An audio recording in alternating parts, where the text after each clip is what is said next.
सही है। ये मिजानी से उधर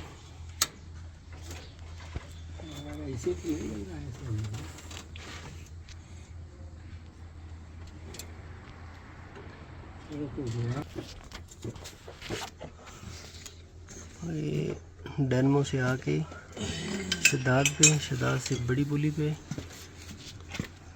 फिर इसके ऊपर फिर कंप्रेसर पे, कंप्रेसर से सीधा पंखे के ऊपर से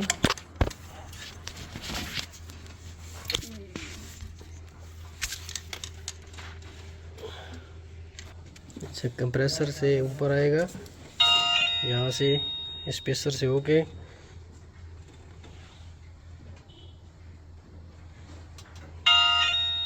ये इसका टाइमिंग बेल्ट का तरीका, फैन बेल्ट।